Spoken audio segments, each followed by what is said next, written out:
Welcome to AERY's new employee seminar. So I've actually renamed this seminar. It's now the new employee / mid-career seminar. And the reason I did that is because it's kind of this the same information. It's very similar information, pretty much the same information.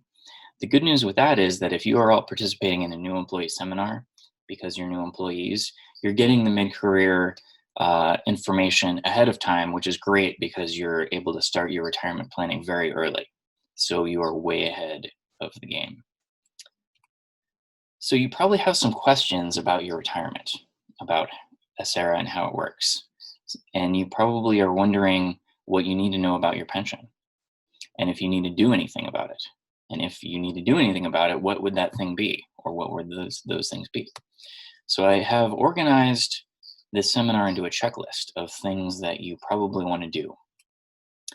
And I'm going to take you through the checklist. So I'm going to help you understand your retirement basics.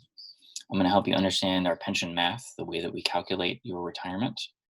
I'm going to help you get a pension estimate of your future retirement. I'm going to help you understand your retirement eligibility when you're actually eligible to retire. I'm going to help you understand some additional benefits that we offer. I'm going to help you designate your beneficiary or beneficiaries, understand your career planning options, make a retirement planning picture, start a 457B account, and sign up for AERY News. So it's a bunch of stuff, but I'm gonna walk you through all of this stuff.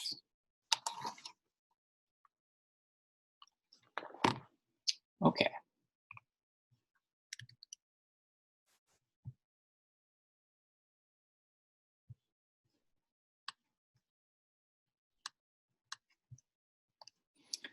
Okay, starting off with the first item on the checklist, understanding retirement basics.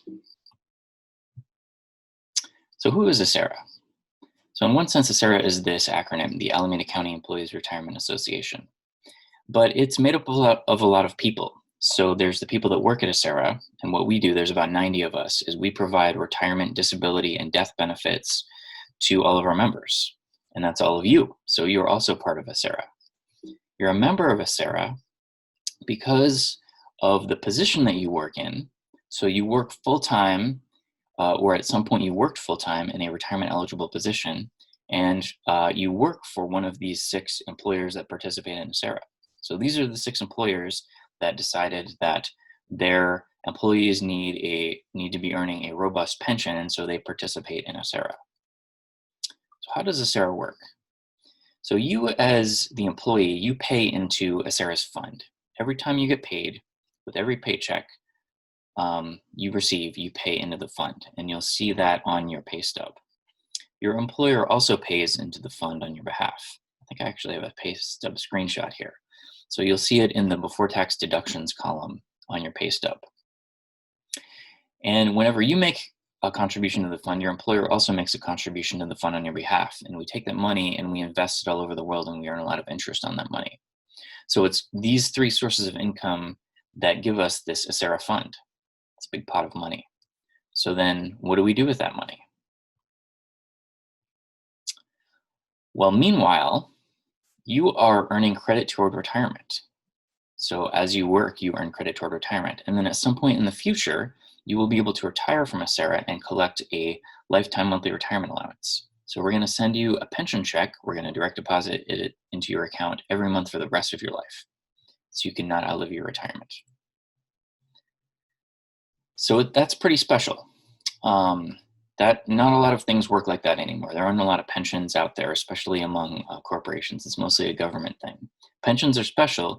In fact, everything you pay into the retirement system over your entire career, we're going to give you back through those monthly pension payments within your first 3 to 5 years of retirement.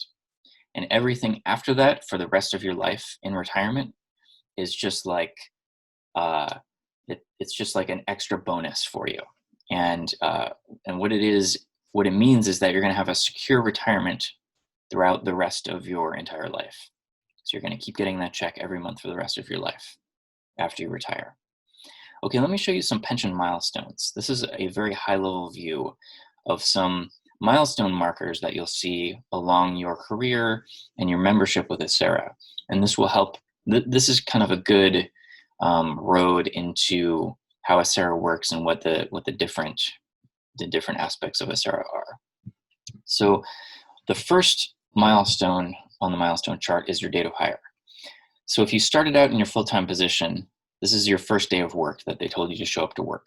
If you started out part-time, this is going to be kind of like your first day in your full-time retirement eligible position.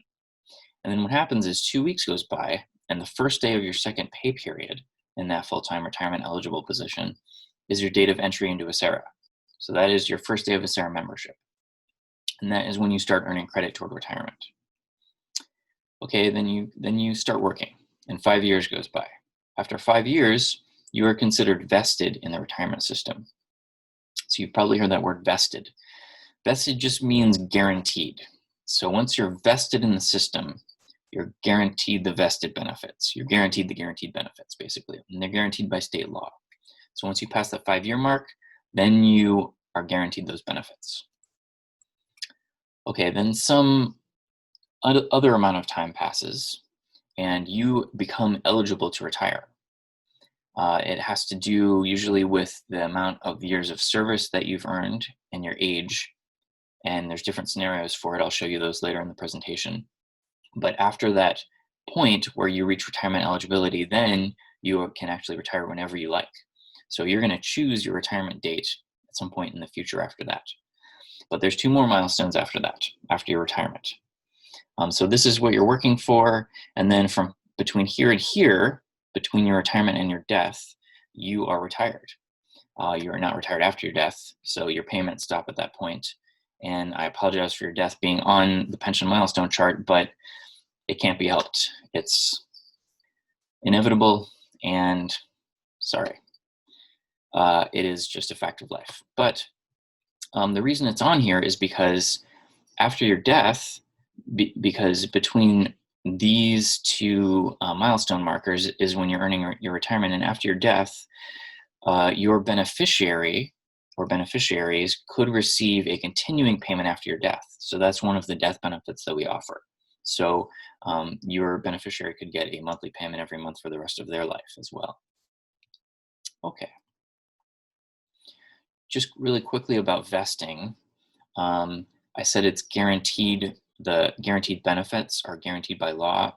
It's guaranteed by specific state laws, and that's how we run the retirement system. So after that 5 years of service credit, your vested benefits are guaranteed by law. And these are the vested benefits: the retirement allowance, a monthly cost of living increase to that retirement allowance, and then there's this $1,000 lump sum death benefit, in addition to those continuance benefits that you may be eligible for, depending on your situation, which we'll talk about in a little bit. Okay, just a few more pension basics. So one of the things that you always need to know is what tier you're in. And what tier you're on is based on your date of entry into AERY. So that second milestone on the milestone chart, your first day of your second full-time pay period, is your date of entry into AERY. And that puts you in a certain tier. And so your tier is also going to be based on where you work and what your position is. So safety members, you know who you are. Those are sheriff's deputies, probation officers, and other sworn officers. So if you're not a safety member, you're a general member, which is these other 3 categories. Okay, so now, if you work for the Housing Authority or Livermore Area Recreation and Parks District, you would look at these 2 timelines. Otherwise, everyone else is just looking at the general member timeline. Okay, so because you're new employees, you're probably not going to be in Tier 1, which ended a long time ago, July 1st, 1983. So if you started work before January 1st, 2013, that would put you in Tier 2. If you started work after that, that would put you in Tier 4. So January 1st, 2013 and beyond, then you're in Tier 4. And you can see that there are some slightly different entry dates for the other employers. For safety members, if you were one of the people that entered before January 1st, 2013, you may either be in Tier 2C or Tier 2D, and you made a choice whenever you first started as to which one of those you went into. But again, everyone who started after January 1st, 2013 No matter where you work, you go into tier 4. Okay, so now you know what tier you're in. Let me know if you have any questions about what tier you're in.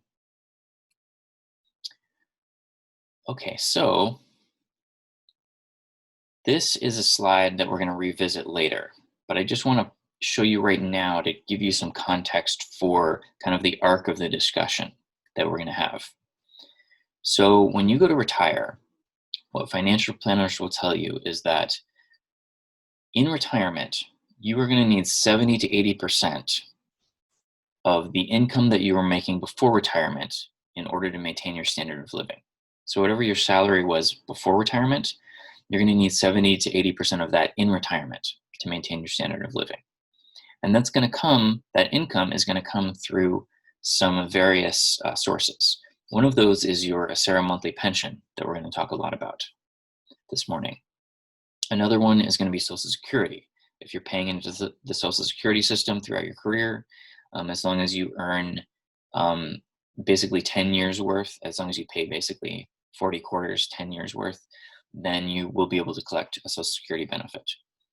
And then everything beyond that is going to be your savings and investments. So those are going to be your sources of income in retirement. So this can be a little bit scary because since it's a new employee seminar, you're thinking way in the future, am I going to have enough money to retire? How am I going to possibly manage this? Just take a deep breath, and I have a bunch of slides on that toward the end of the presentation. So I'll walk you through that step by step.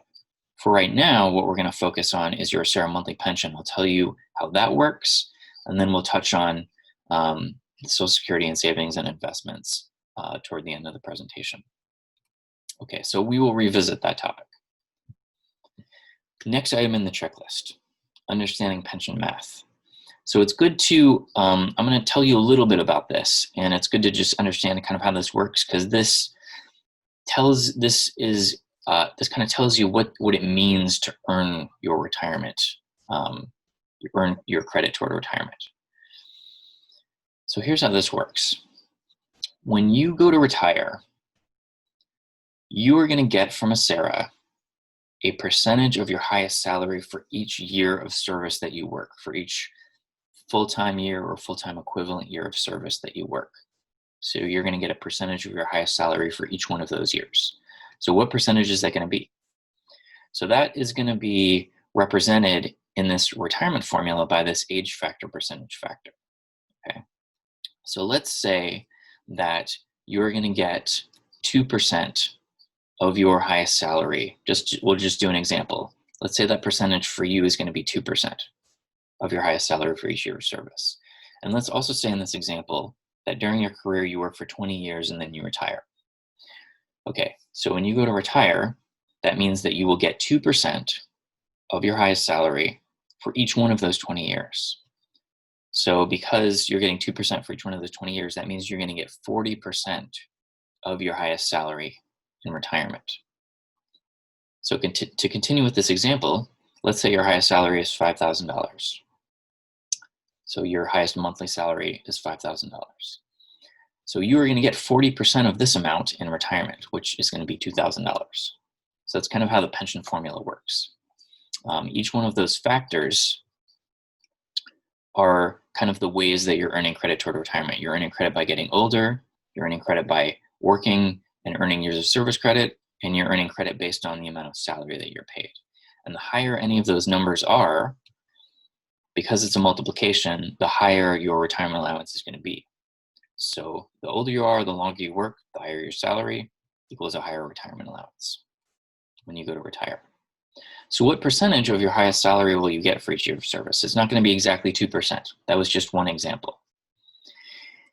It's going to be based on which tier you're in and how old you are when you retire. So just to talk about that first factor in the formula, the age factor percentage, the way that we find the age factor percentage for you is based on this chart. So let's say that you are a general tier 2 member. And if you all are not, or let's take tier 4 since this is a new employee seminar. And if you want to, you can go ahead and type your tier into the Q&A if you want me to kind of do examples for your tier as I go along, if you're not a general tier 4 member. So feel free to do that. So because it's a new employee seminar, I'll kind of stick with tier 4. So let's say that you are a general tier 4 member. So you're not a safety member, you're not a sworn officer, and you're going to retire at age 62. If you retire at age 62, tier 4, you would actually get that 2%. Let's say that you can't wait that long. You don't want to retire at age 62. You want to retire at age 57. So you're going to retire early. Well, you can absolutely do that if you're eligible, but you're not going to get the 2%. You're going to get 1.5% of your highest salary for each year of service. You can get as much as, in tier 4, 2.50% at age 67 for each year of service that you work. Okay. You can see that the numbers get bigger the older you are when you retire. So the longer you wait to retire, the older you are, the higher the age factor percentage is going to be that you're going to get in the formula. Another thing that you'll notice is each tier has a maximum. So that's represented by the blue box, and that's the maximum age factor percentage you could get for your tier. So if you retire older than age 67, if you retire 68 or 69 or 77, you would get 2.50%. So you would just get the maximum age factor percentage for your tier. Another thing that you might notice about the chart is I skipped a bunch of ages here. It's because there's so many age factors, they don't all fit on the chart. And in fact, they increase with every quarter year you wait to retire. So if this is the full chart, it would say 52, 52 and a quarter, 52 and a half, 52 and 3/4, 53, and so on and so forth. And every one of those increments gets you a slightly higher age factor percentage. And if you're curious about all of those increments, you can find the full chart on our website. So that's how that works. Let me know if you have any questions about that.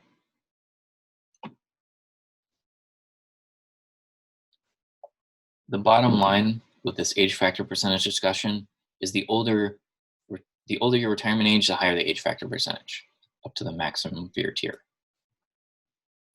Okay, so we talked about the age factor percentage. Let's talk about how you earn service credit and how that figures into determining your lifetime monthly retirement allowance. So you start earning service credit on this day, your date of entry into AERY. You start earning service credit immediately.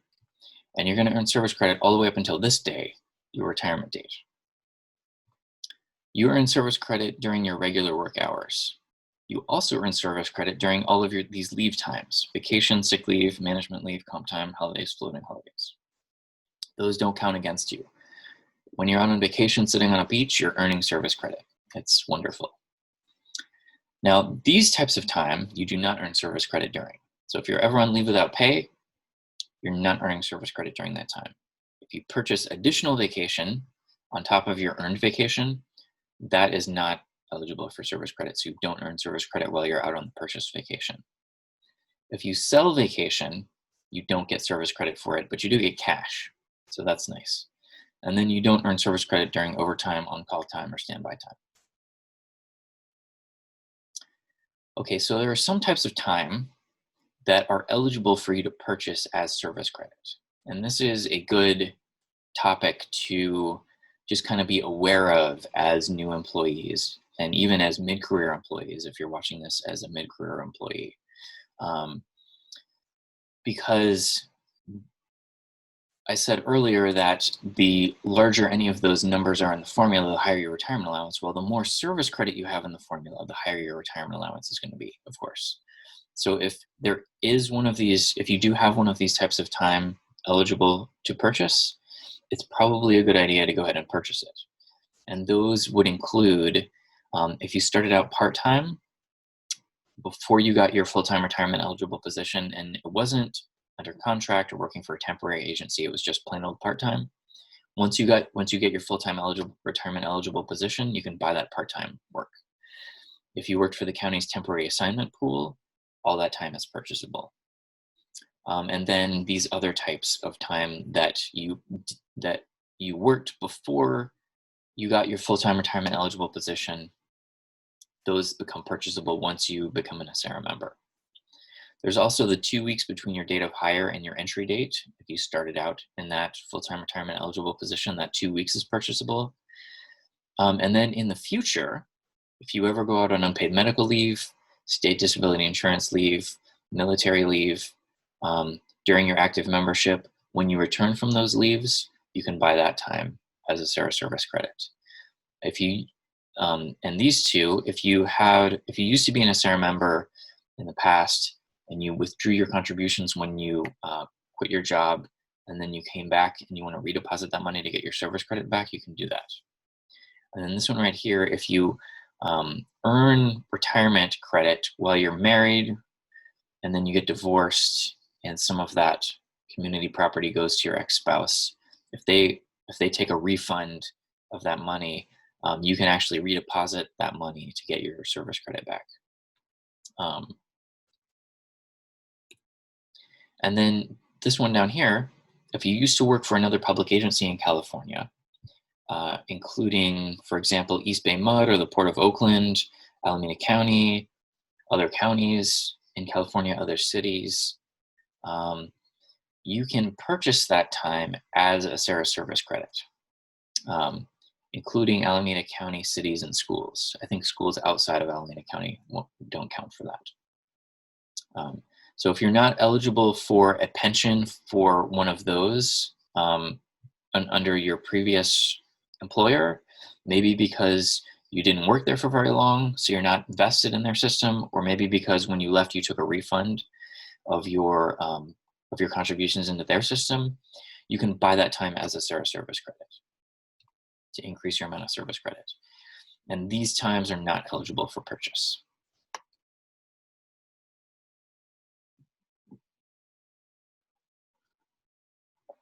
So if you have eligible time right now, or in the future, if you have eligible time, what it's going to cost you to make a service credit purchase is whatever your employee contributions had been had you worked the time, plus interest. So let's say that you go out on 3 months of unpaid medical leave during your career, and you return from that leave and you want to buy that time. Had you been working here during that time, you would have paid employee retirement contributions into a AERY's fund.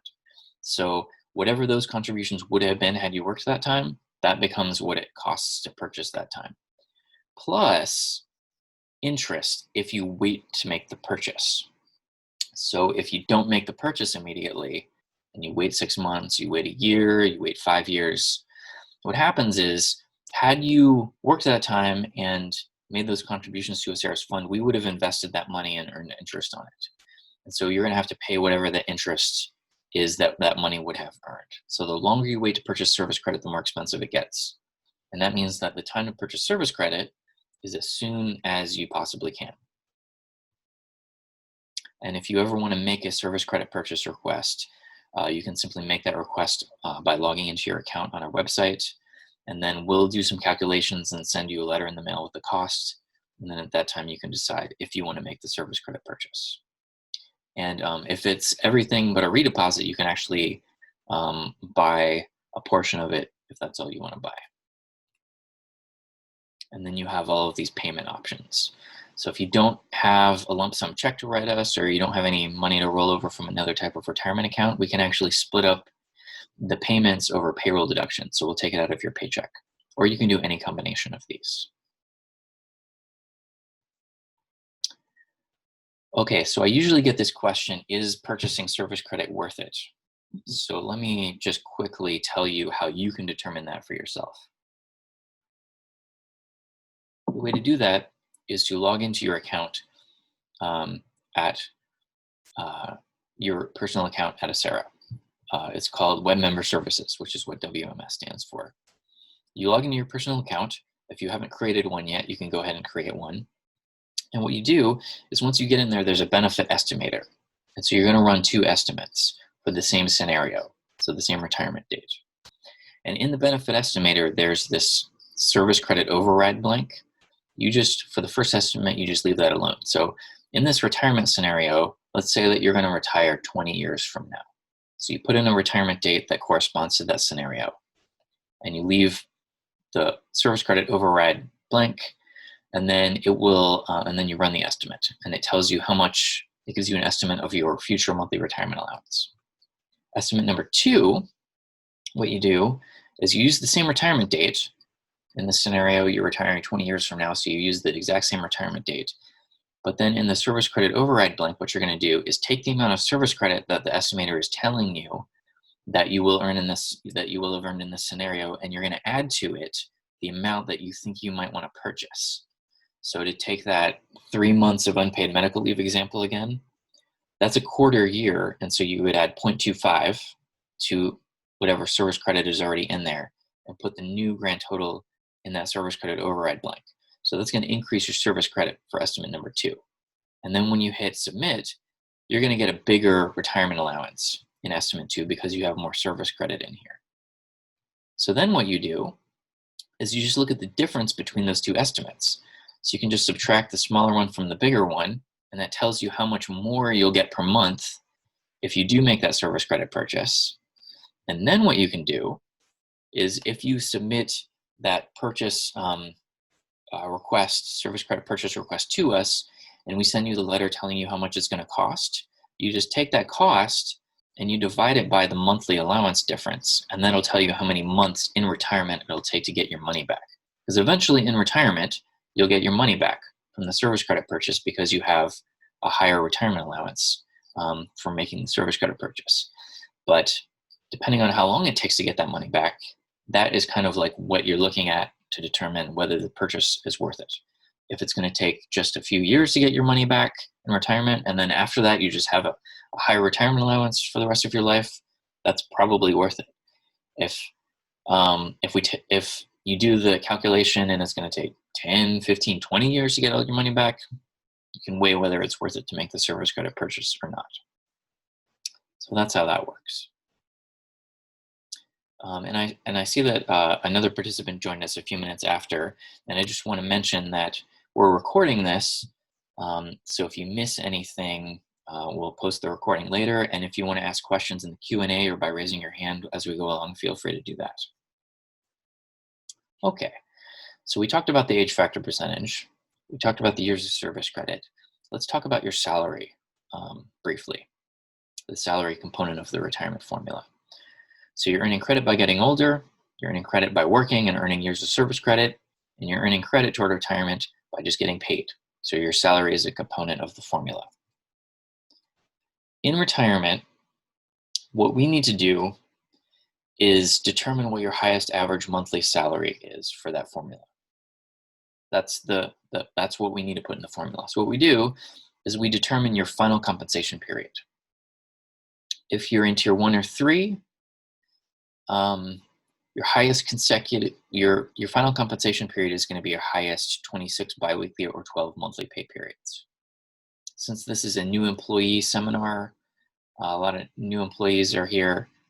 Maybe there's no one in tier 1 or tier 3, but if you're a mid-career person watching this, you might be in tier 3 if you work for Livermore Area Recreation and Parks District. Tiers 2 and 4, your final compensation period is going to be your highest consecutive 78 biweekly or 36 monthly pay periods. So just to break that down a little bit, for these tiers, it's essentially your highest year of pay that we're looking at. And for tiers 2 and 4, it's essentially your highest 3 years of pay that we're looking at. So we look at the total amount of money that you make during that highest 3 years of pay. It's often at the very end of your career for most people because you're getting cost of living adjustments and raises throughout your career. But it's not always. Some people will take a lesser job toward the end of their career where that pay is lower, just to kind of ease into retirement. So in that case, your highest pay would be some other point in your career. So whatever your highest 3 years are, we look at the total pay you make during that time, and then to get your average, we're going to divide it by the number of months in that period, which is 36 months, and that tells us your highest average monthly salary.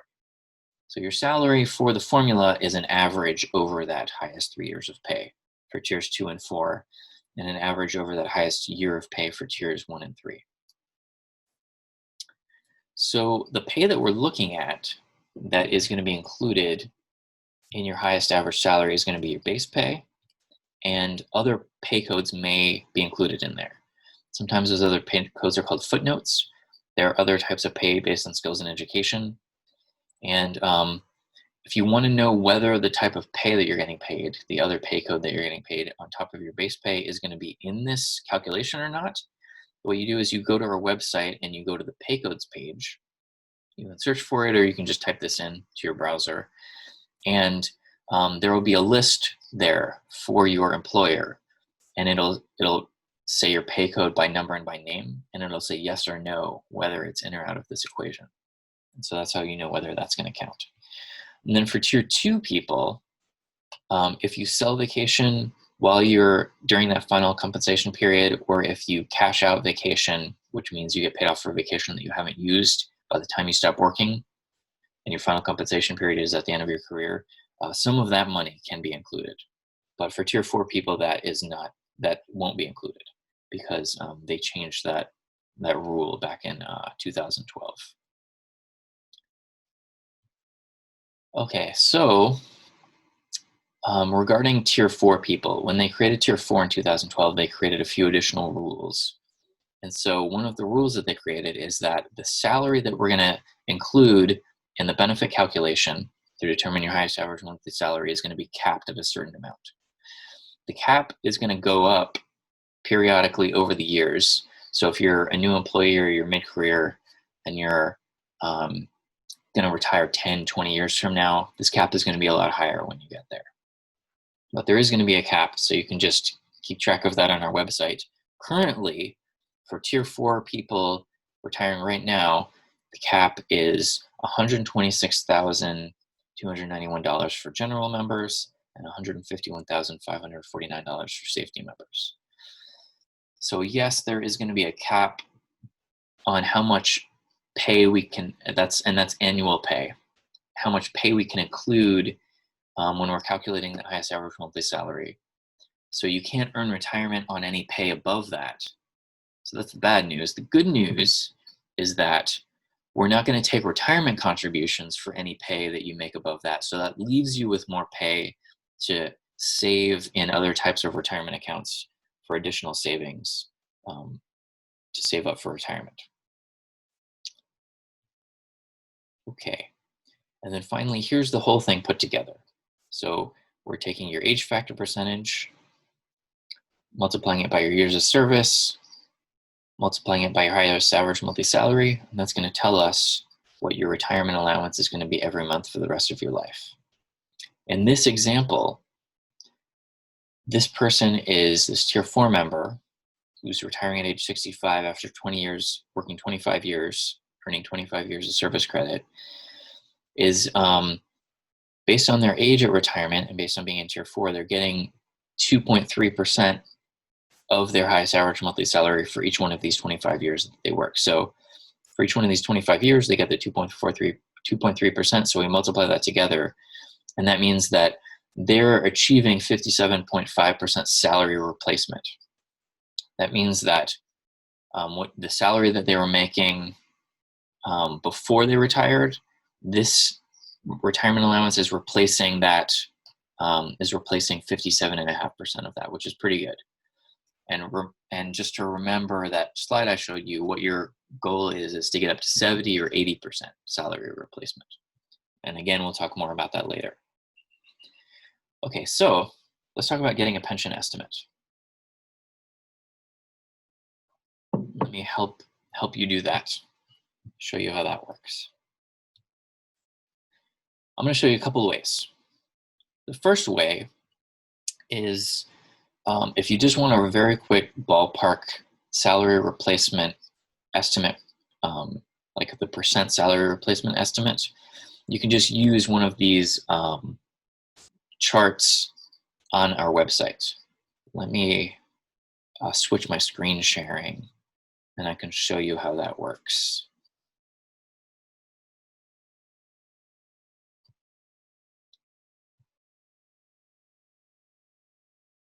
Okay, so here is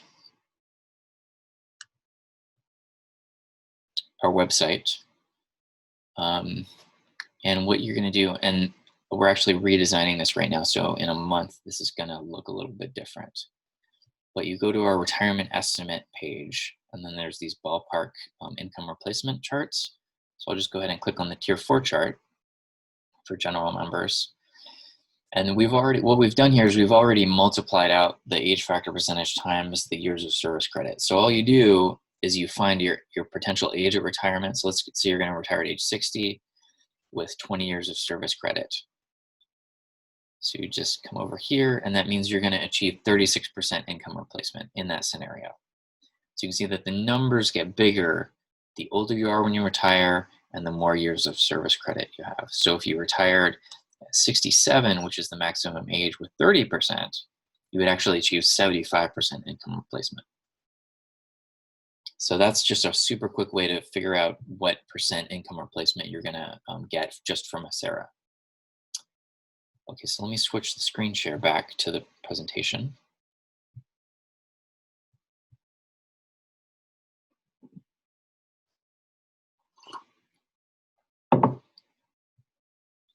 The second way to get an estimate, and this is a more precision way to do it, is you log into your account from our website. So you press the account login button.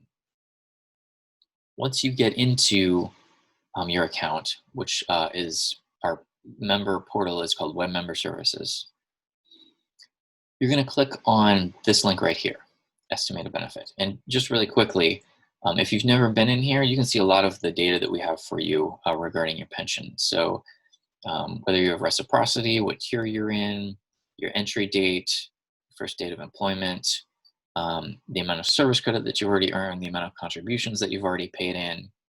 So there's a lot of stuff in here. If you click on Estimated Benefit, you're going to come over here to this Benefit Estimator. And in this Benefit Estimator, you're going to do a retirement scenario for your future. So let's say that if you think I'm going to retire maybe 10, 15 years, let's say 15. So you just pick a date 15 years from now. And you put, just to zoom in here, you put a date that fits the scenario into here as your projected retirement date. If you're going to work straight into retirement, your separation date would be the day before your retirement date. If you're not going to do that, if you're going to quit and not retire yet, there might be a gap between these two. So your separation date is your last day of work, projected retirement date is your first day of retirement. And then you hit calculate. And it's going to project for you how much service credit you will have earned in this scenario, and it's going to do a salary projection for you as well. And this is that service credit override blank I was referring to earlier. So then all you do is you click, you can put in beneficiary information here if you want, and then you click Get an Estimate, and you end up with this Retirement Benefit Estimate PDF. And I'll just zoom in here. What you're going to be looking at for right now is just this number here. This is the your retirement allowance estimate for the unmodified option. There's going to be 5 different options that you're going to choose from at the time of retirement, but you don't really need to think about those right now. You just can kind of focus on this number here. This is your retirement benefit estimate for this scenario that you're doing. So that's how that works. Just really quickly, one more thing about that is that this benefit estimator is a precision estimator. So it's using your pension data that we have for you, your specific pension data in our database. And you can make as many of these scenarios as you want. So if you're wondering what happens if you retire 15 years from now, 16 years, 17 years, 17 and a half years, you can do all those scenarios in here and just make as many of these as you want. And it just makes a PDF for you every time, and you just can save as many of those as you want. Okay, moving right along. Seeing that there are no questions, I'll go ahead and take the next topic before we take a break.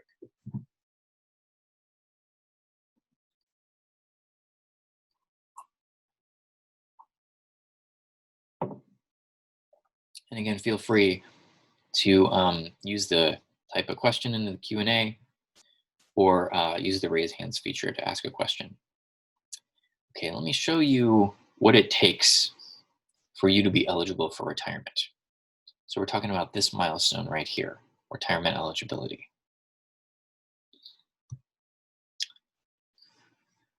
So for tiers 1, 2, and 3, there are 3 ways that you can become eligible to retire. Option number 1 is that you are over age 50, you have at least 5 years of service credit, and you have at least 10 years of membership. So that means that the reason that there's 2 numbers here is because you can actually stop working with 5 years or more of retirement, 5, 6, 7 years. But then you won't be eligible to retire until 10 years has passed from your date of entry. I'm not sure why they created that rule, but that's the rule for tiers 1, 2, and 3 for this option. But most people who are going to work straight through into retirement, you would just work the 10 years. So you'd have 10 years of service credit, be over age 50, and then you can retire. Option number 2 is that you can be any age, and you can have 30 years of service credit as a general member or 20 years of service credit as a safety member and retire at any age. Option number 3 is that you don't have to have a certain amount of service credit, you just have to be age 70. So you can have less than the 5 years of service credit you need to retire up here, and you can retire at age 70 and start drawing a small pension with your less than 5 years of service credit. It will probably pay a few of your bills in retirement with that amount of service credit. Okay, for tier 4, you have 2 ways that you can become eligible to retire. You can be age 52 as a general member or age 50 as a safety member, and have 5 years of service credit, and you're eligible to retire. So it doesn't take a lot of service credit to be eligible to retire, just 5 years. Or you can be age 70 and retire with any amount of service credit. So that is how you become eligible to retire. Let me show you the next item on the checklist, which is understanding additional benefits.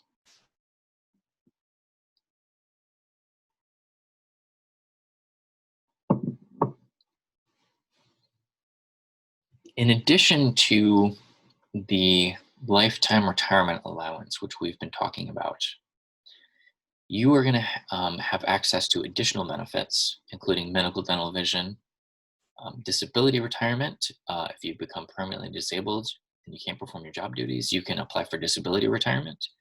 And there's also more death benefit options. So let me talk a little bit about some of these. First of all, I'll tell you about the non-guaranteed benefits. So remember I told you that once you are vested in the system with 5 years of service credit, you are guaranteed the vested benefits, you're guaranteed the guaranteed benefits, basically. So those benefits are your retirement allowance and a cost of living increase to that allowance, and then a $1,000 lump sum death benefit. Additionally, beyond those benefits, there are also, on top of those, these non-guaranteed benefits, which the county decided at some point in the past that the retirees needed an additional set of benefits in retirement. And so they started a reserve fund to help pay the cost of providing subsidies for medical, dental, vision, and other retiree benefits. So currently, the set of non-guaranteed benefits that are administered and determined by the Board of Retirement are a subsidy for being enrolled in one of AERY's medical plans in retirement. And a subsidy is simply just money that it's just a benefit that you get to help you pay for the cost of something. So this medical subsidy helps you pay for the cost of being enrolled in our medical plans. This dental and vision subsidies currently pay the full cost for your dental and vision coverage. The medical subsidy does not currently pay the full cost for the medical coverage. And this MMA stands for monthly medical allowance. It's this fixed amount that the board offers per year that is a subsidy to help you pay the cost of being enrolled in our medical plans. There's also a subsidy for being enrolled in Medicare and an extra supplemental cost of living adjustment on top of the guaranteed cost of living adjustment.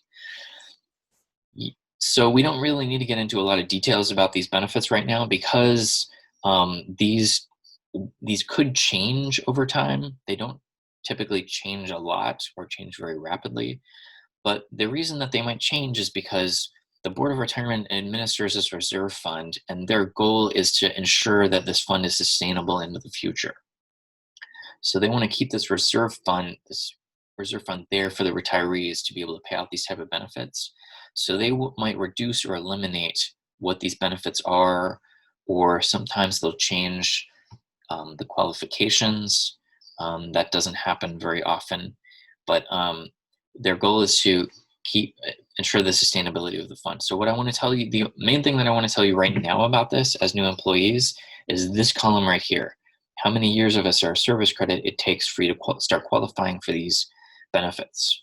Because if you're kind of planning out your future career and you're looking at your different milestones, one of the milestones that you're going to want to look at is that 10 years of service credit, 10 years of AERY service credit. Once you achieve 10 years of AERY service credit, you get your dental and vision paid for in retirement. You also get a Medicare subsidy, which basically pays the whole cost of being enrolled in Medicare that the federal government charges you at the lowest level, and then you get the first level of the medical subsidy.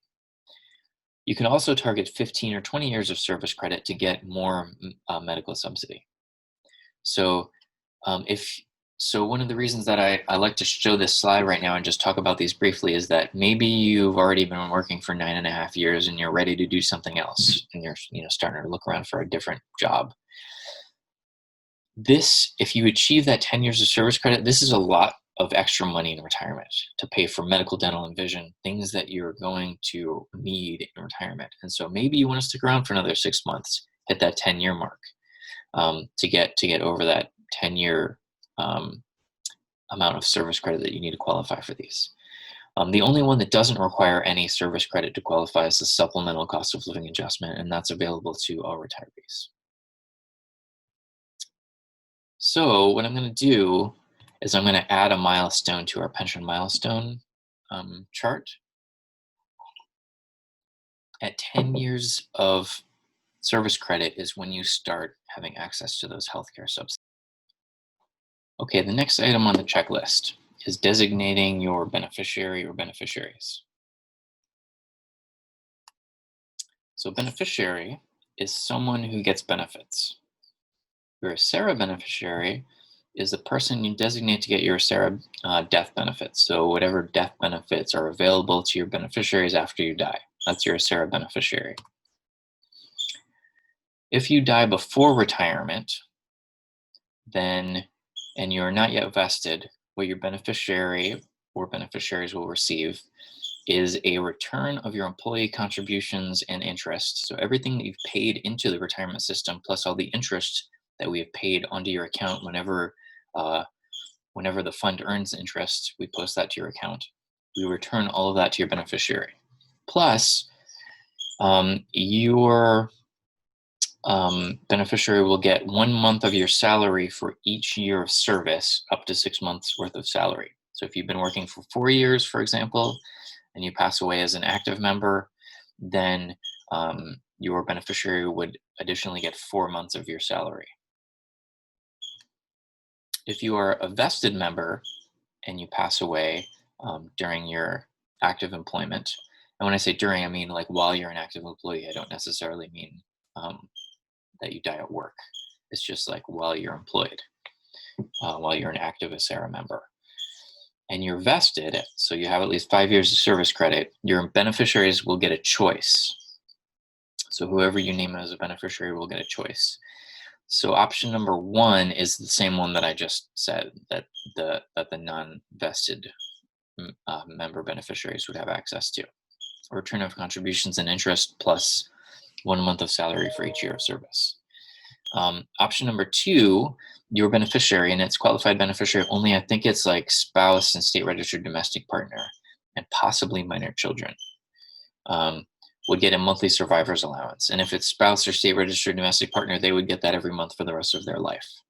And it would be based on how much retirement that you have earned up to the point that you died, and then they would get 60% of that amount.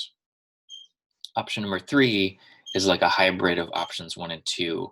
So they would get this 1 month of salary for each year of service, so kind of like a lump sum payment, and then a reduced uh, allowance, monthly allowance. So that's if you pass away while you're an active member. An active member means you currently have a job with one of AERY's participating employers. You're actively paying into the system. You're actively earning service credit. You're an active member. We have this other category of member called deferred member, which means it's kind of like in between active employment and retired, being an active member and a retired member. A deferred member is somebody who has stopped working for one of our participating employers. So you're not an active member anymore, but you've deferred. You haven't retired yet. You've deferred your retirement to a later date. So you're still an AERY member. It's just that you're on hold. So we call you a deferred member. If you die as a deferred member, you would get a return of your beneficiary would get a return of the employee contributions and interest. So you kind of own your contributions and interests, and so you get that, your beneficiaries get that returned to you. There's more information, a lot more information on those death benefits before retirement on our death benefits page. One of the main things that I want to mention right now is to keep your beneficiary designations current. You can change your beneficiary designation at any time. So if your life changes and you want to name somebody different from who you've already named, all you do is you send us a beneficiary designation form. And you can see who you have currently named if you log into if you log into Web Member Services, and you log into your account on our website, and you go to the nominated beneficiary page, you can see who your beneficiaries are. If you log in there and your beneficiary is out of date, you're going to want to go ahead and send us a beneficiary designation form. Okay, so next topic. Understanding your career planning options. And this is kind of like the last two big topics that we have. So this is understanding your career planning options for like how long you want to work here, what your options are if you want to leave. And then the next item on the checklist is going to be making the retirement planning picture. So these are kind of like the last two big topics. Okay, so let's talk about your career planning options. So option number one is that you can work straight into retirement. So you are actively working, you're actively earning your retirement, and then you're going to earn service credit right up to the time you retire. And then we're also going to convert half of your sick leave up to a certain limit into service credit. And then you retire, you start drawing that retirement check every month for the rest of your life. And you can even go work somewhere else if you want. So if you want to go work for anywhere in the private sector, basically anywhere you want besides one of our participating employers, we're just going to consider you a retiree, and you're just going to get your retirement check every month for the rest of your life. So even if you retire at age 50 or 52, you're going to be an AERY retiree, and then you can continue working somewhere else if you want. So you would get your AERY retirement at the same time. So that's option number one. Option number two is if you stop working before your retirement. So back to the pension milestone chart, if that happens, you're going to kind of have this extra milestone. You're not going to work straight into retirement and earn service credit between here and here. You're going to leave before retirement, so you're going to earn service credit between your date of AERY entry and the date that you stop working. And that means that you become a deferred member. So this is option A if you're going to stop working before retirement. So I'm going to show you three options A, B, and C, for if you stop working before retirement. So again, deferring your retirement means that you stop working, but you defer your retirement to a later date. So you become a deferred member. So the word member is in there. You're a deferred member. You're still an AERY member. Okay. And as an AERY member, your contributions are in deposit, so your interest is going to accumulate.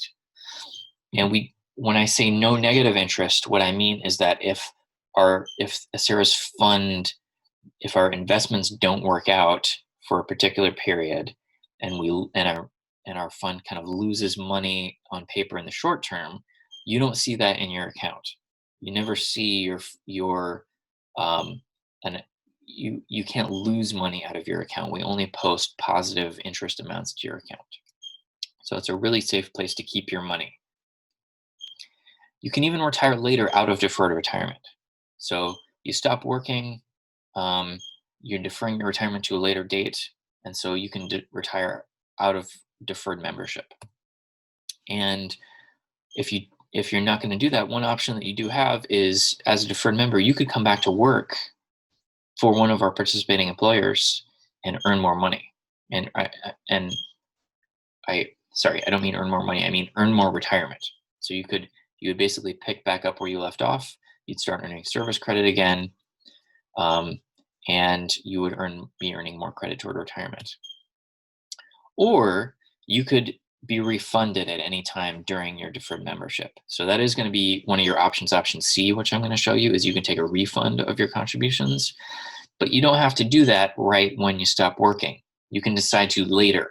So you could take a refund at any time. Okay, so that's option A. Option B is establishing reciprocity with a different retirement system. So when you establish reciprocity, that means that you find a job with a different public agency in California, and you link the two retirement systems together. You link AERY with whatever the retirement system is for that other employer. So you can do this with many of the cities in California, all California state jobs, or any agency that uses California's state retirement system called CalPERS as their retirement system because they don't have their own retirement system. You can see the full list on our website. And so what you're doing if you get that other job is you're linking AERY with whatever that other retirement system is. So if you get a state job, you would be linking AERY with CalPERS, basically. And when you link them together, what that means is that you get these benefits of reciprocity, which the first one is that service credit that you earn under all systems gets you over that vesting milestone and retirement eligibility milestone. So like if you worked for, let's say you're in tier 4, you worked for AERY for 3 years, and then you go get a state job and you work there for 2 years and you link the systems together, that gets you over the 5-year mark for vesting and for retirement eligibility. So it's the service credit combined in all the systems you have linked together. Additionally, the other major benefit of establishing reciprocity is it prevents you from having to start earning your retirement over from scratch, which means that all of the systems that you retire from that you have linked together are going to use your highest salary that you earned under any of the systems in their retirement formula. So let's say that you're working here at AERY and you're earning, let's say that you're earning a salary of $50,000 a year, and you work here for 5 years. Then you go get a different job, let's say over in Contra Costa County, and you get a raise immediately, and now you're making $75,000 a year. And then you work there for, let's say, 15 years. When you go to retire, we're each going to do a calculation. Sarah's going to do our calculation. Contra Costa is going to do their calculation. It's going to have the 3 factors: your age factor percentage for each system, your service credit for each system. So Sarah's going to use your 5 years that you worked here. Contra Costa County would use your 15 years that you worked over there in this example. And then when we get down to the salary component, we're both going to use your highest salary that you earned. So in that case, when AERY goes to calculate that, we're going to give Contra Costa County a call and find out what your highest salary was that you earned over there, and we're going to use that in our formula. So that 5 years that you worked here, you're going to get a boost from that based on the higher salary that you earned over at the next system. So that is a major advantage of establishing reciprocity. And then if you're not in tier 4, it will keep your contribution rate lower. For tier 4, that doesn't really matter because everyone kind of pays the same rate in tier 4. In order to qualify for reciprocity, you need to do 4 things. One is that you need to leave your contributions on deposit with every system that you're linking together, which means you become a deferred member in all of the systems that you're not active in. So in that example that I gave you, you stop working at AERY for Alameda County and you go work in Contra Costa County and you establish reciprocity and link them together. You become a deferred member at AERY and you become an active member over in Contra Costa County for their pension system. And you're a deferred member because you haven't taken a refund. You've left your contributions on deposit with AERY, and that automatically gives you deferred membership. If in the future you decide that you want to look for another job, an even higher paying job, and you start looking around, you find a job, let's say over in Marin County or San Francisco County, you go get that job and you get a slightly higher pay over there, and you link those together. That's fine. You can link as many systems together as you want, and you have reciprocity among all of them. But you would be leaving your contributions on deposit with each system you're linking together. Number two is that you can't have more than 180-day gap. So basically 6 months between your termination date here and your entry date into the next retirement system.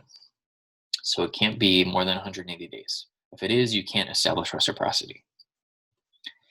Number three, you don't want to have overlapping service. So if you're planning on leaving here and going to a new job somewhere else, don't take like a 5-week vacation to use up your vacation at the end of your career here and then immediately start a new job over there, because that's overlapping service and that will disqualify you from establishing reciprocity.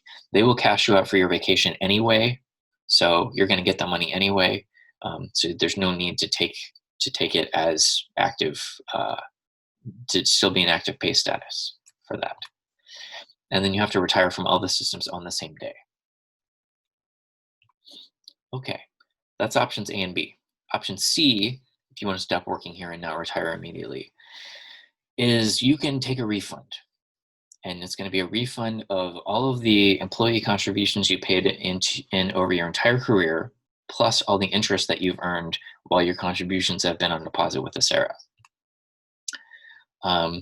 If you want to take a lump sum payment, you might lose a third of your money to taxes and penalties. The alternative to that is rolling over that money into another eligible retirement account, pre-tax retirement account, and then you wouldn't owe the taxes and penalties because you could roll over the whole balance. Refunds take some time. So it's not an immediate thing, could take up to 60 days or more for us to process the refund. And what you're doing when you take a refund is you're waiving all of your future rights to AERY benefits. You don't get to retire from AERY and get that monthly lifetime retirement allowance. There's no death benefits to your beneficiaries. You're not going to have access to those non-guaranteed benefits, those extra healthcare benefits that I mentioned earlier. And so you're just like waiving your right to all that. It's not that good of a deal. And you'll probably remember I told you at the beginning of the presentation that if you retire from AERY, you're going to get your employee contributions and interest back through your monthly payments within the first 3 to 5 years of retirement anyway. So if you are going to be eligible to retire, or you're going to be able to achieve retirement eligibility as a deferred member, it's probably going to be way more advantageous for you to wait and take that retirement allowance to actually retire from AERY and start getting that monthly lifetime retirement allowance, because you're going to get all your contributions and interest back anyway within the first 3 to 5 years of retirement through those pension payments. And everything after that is basically like pure profit for you. It's the employer contributions and the interest that we earn on the fund that fund the rest of your lifetime monthly retirement allowance after those first 3 to 5 years. And you don't really get access to those unless you retire from AERY. When you take a refund, you're just getting your employee contributions and interest back. So this isn't that good of a deal. Okay, last big topic, making a retirement planning picture.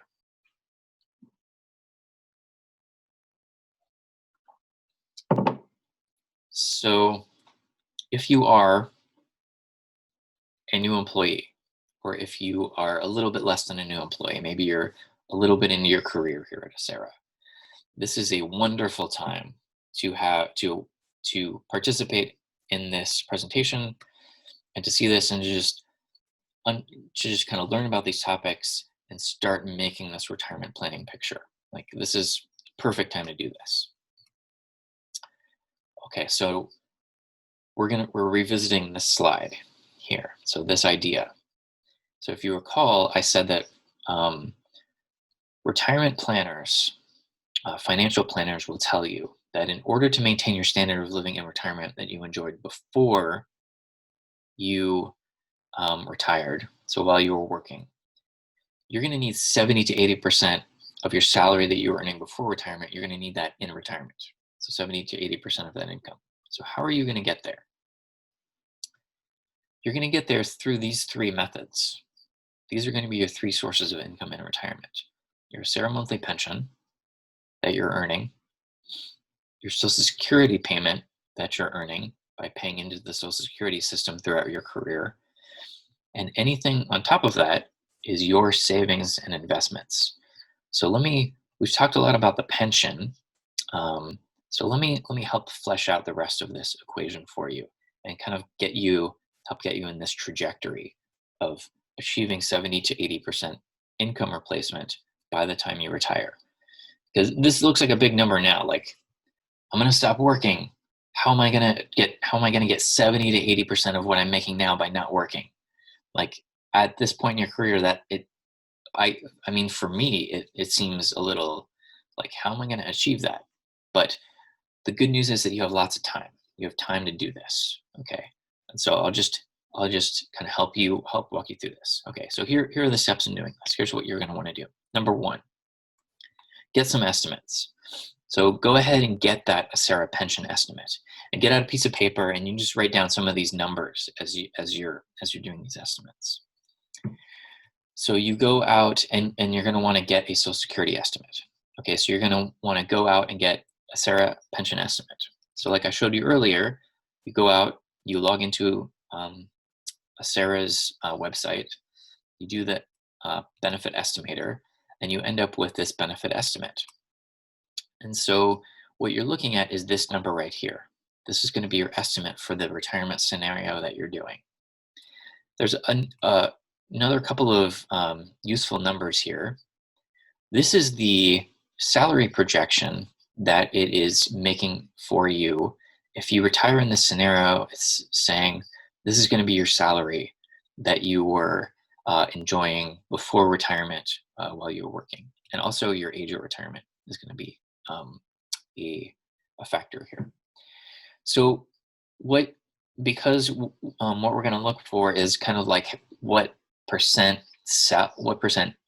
income replacement you're achieving. What you're going to want to do is take this salary or take this take this retirement allowance amount projection, this estimate, and divide it by the salary amount, and that's going to tell you what percent income replacement you're getting at that age. Okay, so you just put in your salary number here,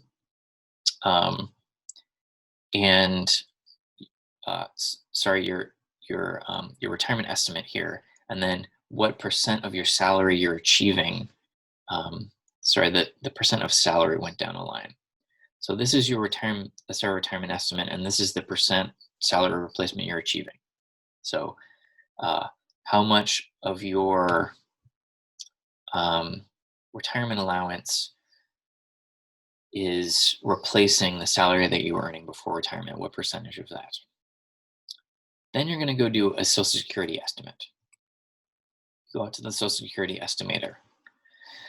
It'll ask you some questions for when you might want to retire, or like what your status is. And I think it's using your data, the Social Security estimator. So it's identifying who you are, and it's using your data in the Social Security system. And what you're going to end up with is a screen like this, where it's giving you 3 different scenarios for different ages at which you might start taking the Social Security retirement. So in this scenario, this person, if they take the early Social Security retirement at age 62, they're going to get about $1,700 a month. If they take the full retirement at age 67, they're going to get about $2,500 a month. If they even wait until 70 to start taking Social Security, they're going to get about $3,100 a month. So you just do this estimator, and you just kind of write down these numbers, okay, different ages. Now, then what you're going to do with these numbers is you're going to go out and do a retirement calculator, or do more than one retirement calculator. There's a bunch of these online. You can Google retirement calculators. If you go to our Start Here page on our website, we've actually linked a bunch of these, but you can just search for these too. And you just try a few different calculators. And what they're going to do is help get you pointed in a retirement trajectory. So here's a screenshot of the Vanguard retirement calculator. And actually what I'm going to do is I'll share my screen and I'll go out to that retirement calculator and just walk you through how to do that.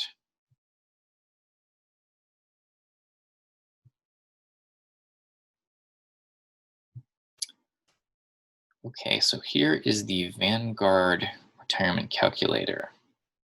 Let me see what happens if I zoom in here a little bit. Okay. So you see there are a bunch of sliders here. And so these are the questions that it's asking you for your retirement scenario. So let me walk you through each one of these. This first one is basically your the length of time you're going to be working and saving for retirement. Because what we're trying to do here is figure out number 3 on that equation. Because we already know what your pension estimate is, we already know what your Social Security estimate is. So how much additional savings are you going to need to get up to that 70 or 80% income replacement? That's what this calculator is going to tell you. It's going to give you kind of a projection of that. So let's say that you're going to work in between ages 30, let's say you're going to work to age 62. And let's say that your salary, you're going to make, let's say $70,000 a year. Okay. We're going to leave this slider alone for the moment. On this slider, you're saying how much you've already saved for retirement. Okay, so whatever your current retirement savings amount is. If it's 0, that's totally fine. If it's 0, it's 0. A lot of people don't have any retirement savings yet. Don't even worry about that, okay? But you're going to start now. And you can start small. This slider right here is asking you about that income replacement number, what target you want to achieve. Do I want to try to hit 70% income replacement, 80% income replacement? You can even go up to 100 or above if you so choose. We're going to shoot for a low number, and we're going to go 70% income replacement for this example. This slider right here is asking you basically about how much risk you're willing to take with your additional retirement savings. Because the more risk you take, the higher the potential for an annual return. This number should probably be between about 2% and 7%. 2% is on the low end. It's what you can get for some safer investments like high yield savings accounts or money market mutual funds. You can get near 2% with little to no risk. Now 7% is going to be more on the high end. It's still kind of a conservative earnings estimate for how much interest you might be able to earn in your money depending on where you invest it. I'll give you an example. AERY, we project that we're going to earn 7.25% on our investments per year, and we have money invested in a diverse array of investments. So we're kind of looking at that 7% mark. If you are not feeling very risky, you go low. If you're feeling like, well, I have a lot of time to save for retirement and I have a lot of time to keep my money in the market and ride out those ups and downs in the market, you can kind of go a little bit higher. So let's just pick 6% for this example. Okay, so what we're going to do now is we're going to put in the Social Security estimate that we got from the Social Security estimator. So I'll check that box, I'll hit the link here, and we get this pop-up, and if I recall in the age 62 scenario, it was about $1,700. So you can see that this orange-yellow box in this chart immediately popped up. And what this chart is going to tell you is how much this is going to be what you're going to need in retirement, this blue bar, and this orange bar is how much Social Security is going to get you there. Okay. So let's also include your AERY pension. So you have done an income replacement. You kind of have a rough idea of what your income replacement percentage is going to be. Let's just say that you do it and it's about 30%. So your AERY pension is going to replace 30% of your income. So that is what is represented by the yellow bar here. Everything additional to that is going to be what you need is going to be your personal savings, which is what this calculator is telling you. So you come back up to this slider and you increase the personal savings slider until you kind of get it about even. Okay. And this is telling you that in order to achieve the income replacement amount, this 70% income replacement amount, you're going to need to save an additional $3,600 a year during this time between while you're working between ages 30 and 62 while you're making this salary to achieve the 70% income replacement of this salary.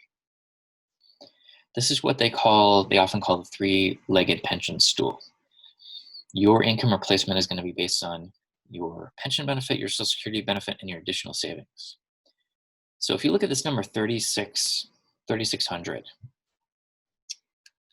and let's say that I divide that over 26 pay periods per year, this is telling you that you're going to need to save an additional $138 out of your paycheck into personal savings. It's not a ton. That's actually not that bad. If you can save more, then you might actually be able to achieve like 80% income replacement. So you could save a little bit more, and then that would be about 10% of your salary.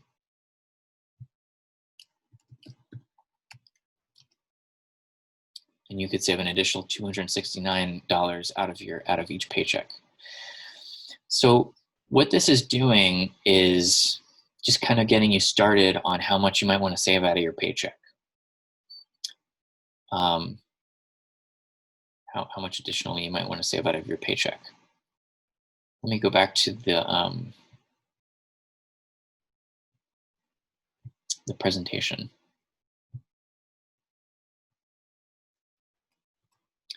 This is getting you pointed in this trajectory.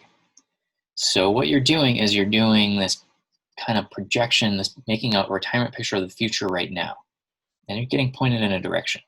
What was the original one I said? It was like $126 or $176 out of your paycheck. So if you can do that now, you just start saving that now, $150 out of your paycheck, and it gets you pointed in the direction. Okay. What you should do is, because this is not an exact science, this is more of an art, you come back a year later or 6 months later or sometime in the near future, and you do the calculator again with new numbers, and it will get you pointed in maybe a slightly different direction. It tells you you need to save a little bit more, so you increase your amount of savings.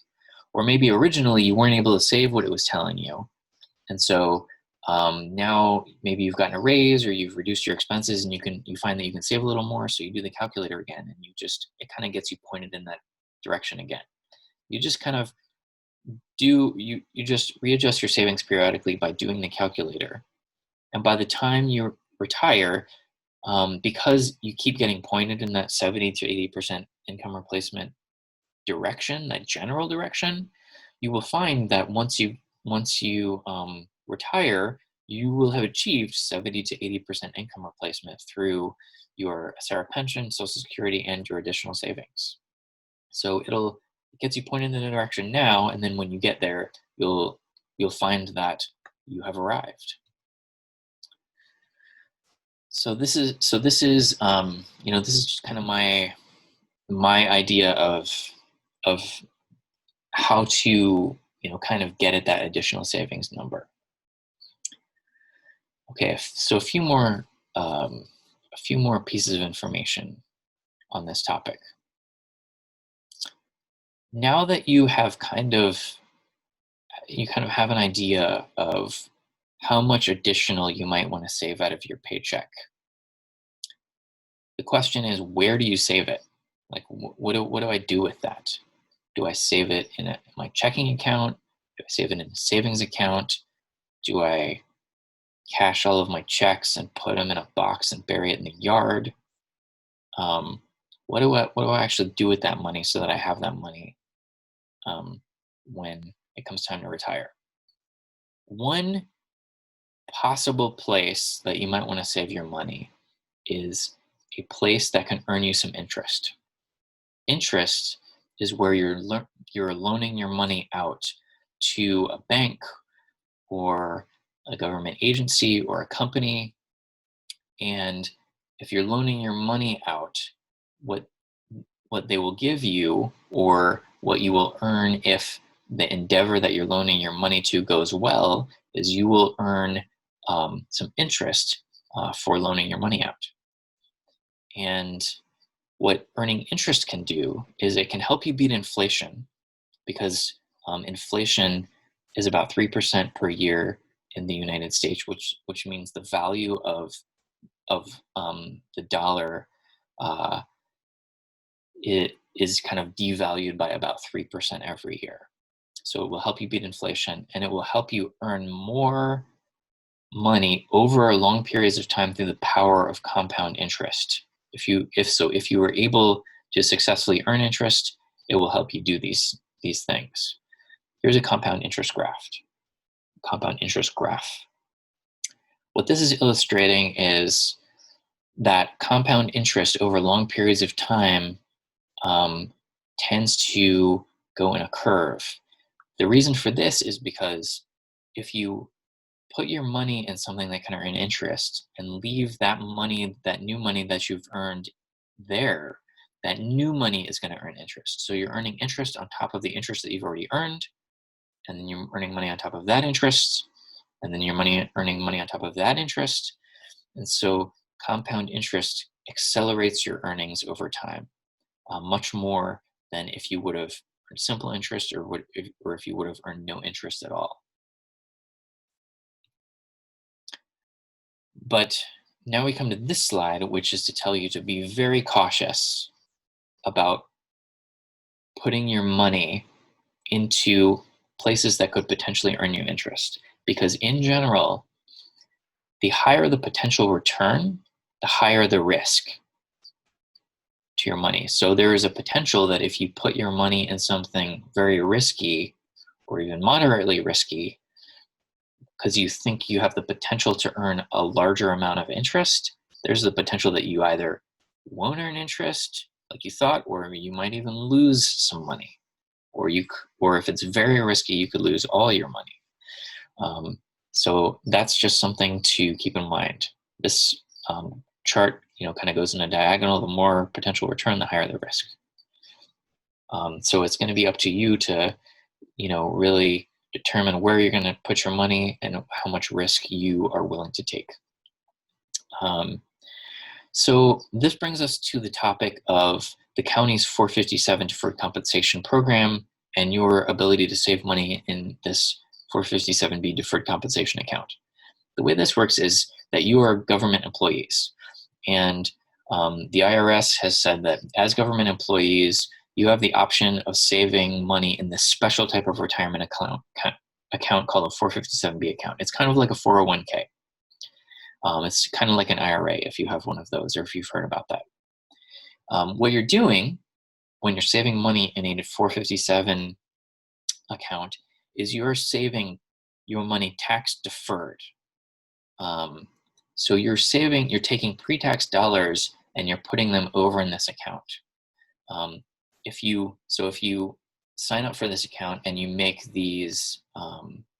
contributions into one of these 457B accounts, you'll see in your paycheck that it comes out of the pre-tax deductions column. What that does is that lowers the amount of money that you're taxed on this year. So it lowers your tax liability, which means it lowers the amount of taxes that you're paying. You're not paying taxes on that money now. When it comes time later in retirement to start making withdrawals out of that account to pay for your life, you will have to pay income taxes on it then, but you will probably have a lower income in retirement. So remember, we said that you're probably going to have 70 to 80% of your income in retirement, which means you'll be in a lower tax bracket and you'll pay less taxes, less income taxes at that time. And additionally, because you're allowed to save pre-tax dollars in this account, what that does is that gives you a little bit more money because you're not sending it to the IRS, you're putting it into your 457B account. That gives you a little bit more money in there to work with to earn some credit, or to earn some interest, I mean. And that gives you a little bit more ability to accelerate the amount of compound interest that you can earn over long periods of time. You can, for 2020, you can make a maximum contribution of $19,500 a year. So in a lot of scenarios, that can be the sum total of your extra retirement savings. You might not have to save any money anywhere else besides in your 457B account if that's where you want to save your money. And that'll get you pointed in that 70 to 80% trajectory. And that would amount to $750 per pay period. So that's quite a bit of money that you can save in there. Okay, so let's say that you maybe you don't want to save money in the 457B program for whatever reason. Or maybe you have already maxed out the amount of savings in your 457B account, which would be amazing. So good for you on that. And you're looking for another place to save money. So I've kind of listed out some low risk savings options here for you, just to kind of help you along on maybe you're not used to putting your money anywhere but a checking account. I have been there as of even very recently. Like, okay, I'm uncomfortable. Checking account, I'm used to that, but you're not really earning any interest there. Okay, so one of the things you can do is you can open one of these other types of account and you can move your money over there and you can start earning a little bit of interest to get used to that idea. You can find a high yield checking accounts or high yield savings accounts in places. So high yield checking accounts, those are the exact same as regular checking accounts. It's just that there's some banks out there that decide, it's usually internet banks that decide in order to get new customers, they're going to pay interest on top of checking account balances. So you could take your checking account, you can move it over to one of these internet banks, and they will often even have an ATM network that they participate in. So you can still use ATMs all over the country. And you can earn money you can earn up to, they typically pay less than 1.5% per year. But you can just start earning some interest on your checking account balances. There's also a lot of banks will offer high yield savings accounts. These are the exact same as regular savings accounts, except it's just that the bank happens to, pay a higher amount than your typical bank. Like, for example, if you have a Wells Fargo savings account, they're not paying you very much interest. It's probably like in the hundredths of a percent, versus some banks out there will actually pay you up to 1.5% currently. And so when I checked, these are kind of current numbers when I looked at what banks are paying right now for these types of accounts. So you can find banks out there that'll pay you 1.5% per year in a savings account. Savings accounts are different than checking accounts because you can only make 6 deductions per month without a penalty, and you don't get a checking card, you don't get a bank card, and you don't get checks.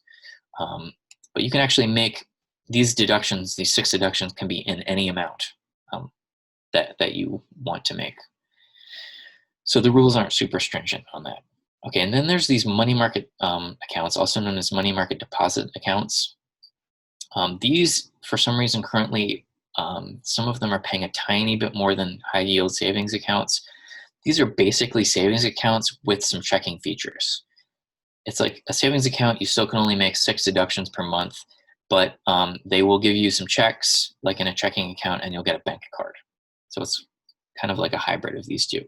All 3 of these are FDIC insured, which means that you're loaning your money to this bank. You're basically depositing money in this bank, and they're going to use your money for other purposes, and they're paying you interest, just the guaranteed interest that just for the use of your money.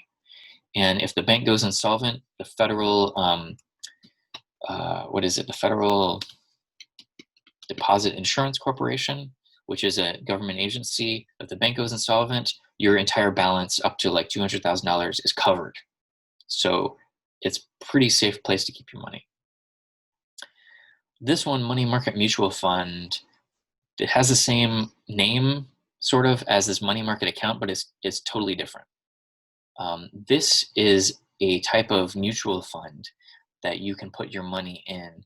And so you would get a brokerage account, like for example, a Vanguard account. Vanguard offers some money market mutual funds.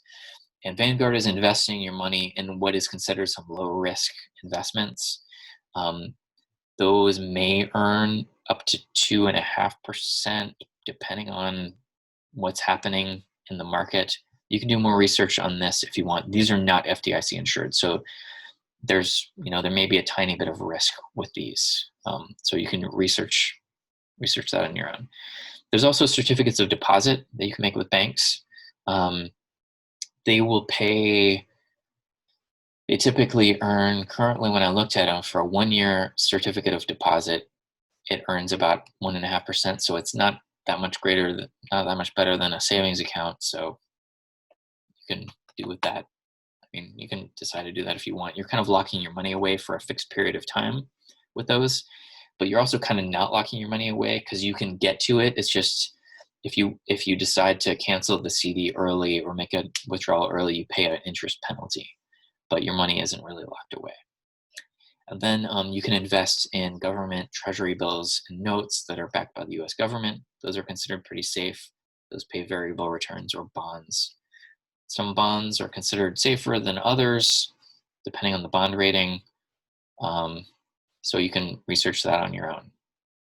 When you're doing research, when I say research that on your own, you just go read a bunch of articles. There's places that are, like NerdWallet is a good place to go. Investopedia is a good place to go, and you just read a bunch of articles on like NerdWallet will have an article that says best high yield savings accounts currently, and they'll list out like 10 of them that they did research on, and that show what the percentage that savings account is currently paying. And so that's, you can kind of find places to put your money by doing that internet research. But again, you're solely responsible for any investment risk you take. Okay, as of today, if you're thinking about putting your money in the stock market, like putting money in stocks, like buying mutual funds, putting your money in mutual funds, putting your money in exchange traded funds, buying single stocks, nobody really knows what's going to happen with the stock market at this point. You're probably aware that it took a big nosedive in March, and it's kind of been clawing its way out of that since then, up and down. But some people are thinking that it's just going to keep going up. Some people are thinking it's in for another serious downturn. Nobody really knows. Warren Buffett doesn't know what's going to happen. So at this time, you exhibit extra caution and do extra research if you're considering investing in the stock market right now. In general, what they say is that if you invest in index funds, it's like a mutual fund or an exchange traded fund that's a broad array of stocks, and you put your money in that and you leave it in there for 30 years, like over long periods of time, that your balance tends to go up, the price tends to go up. But in the short term, it can go up and down. So if you put your money in right now and it takes a downturn, in the short term, you've lost money on paper, and maybe you need that money for something. And so now you've lost a bunch of money. So if you're investing for the short term, that's not a great idea right now. So be extra cautious for where you put your money. That's why I outlined these very low risk savings options. And if you are going to invest, if you're going to put your money in a 457B account, what you're doing is you're going to be choosing the amount of risk you want to take on. So you do have the potential to put part of your money into like mutual funds within the 457B account, or there's much lower risk options in there. And so what you would want to do is take advantage of the free financial planners that are offered to you with the deferred compensation program. So all of you have access to 457B accounts, and all of you, if you sign up for an account, you can give them a call, and you can meet one-on-one. I think they're doing video calls right now, video and phone calls, but you'll meet one-on-one with a financial planner, and they'll tell you, they'll ask you a bunch of questions, and they'll guide you on where you might want to put your money within the 457B, within your 457B account. And the minimum amount that you need to start with for opening a 457B account is only $20. So you just commit to putting $20 per month out of your paycheck into a 457B account, and then you can start meeting with the financial planners for free.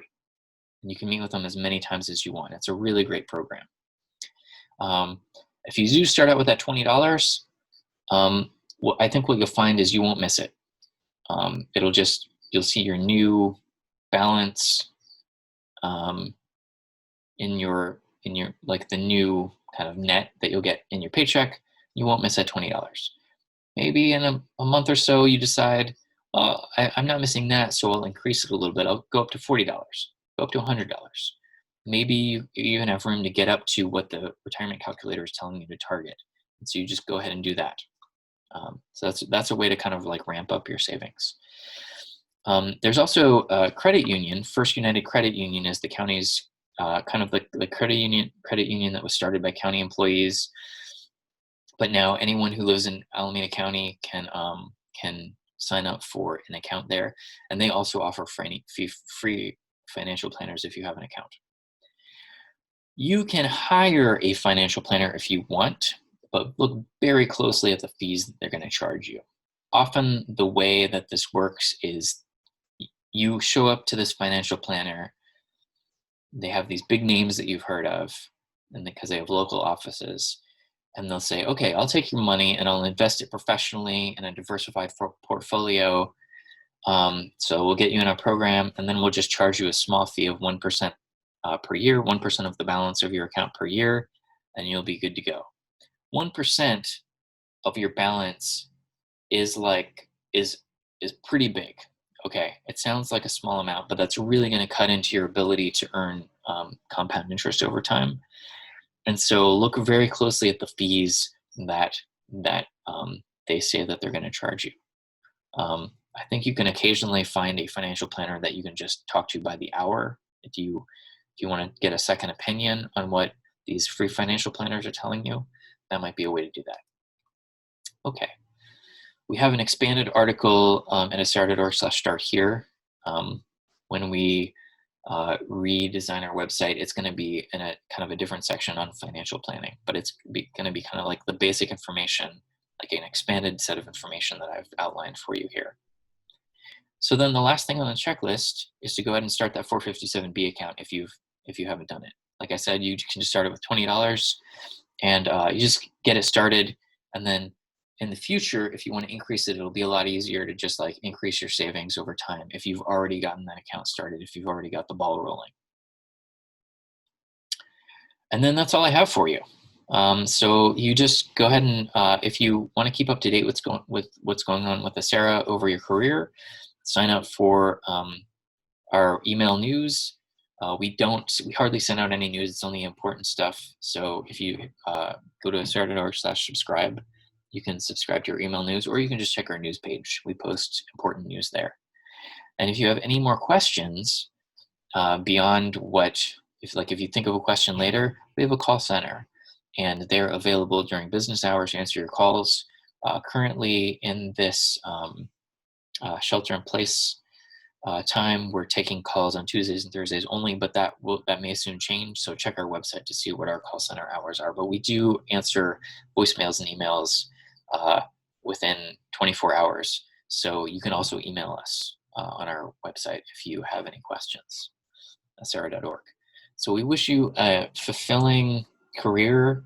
Um, we hope you are able to appreciate the ACERA benefits that you're earning. Let us help you. Let us help you understand the value of those benefits. If you have any questions as you go along, call us, send us an email, and we wish you a wonderful career. Thank you.